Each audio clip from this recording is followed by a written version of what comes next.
Jarene bakal terus mlaku bareng karo aku. Senajan talane kebak krikil lan eri, kowe sumpah ora bakal mlayu ngadohi.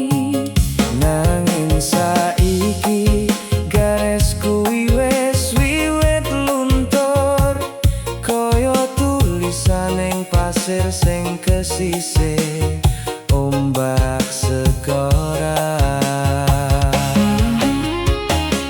Aku sing goblok, opo kowe sing kedhuwur, ngekei harapan sing jebule mung dadi kubur.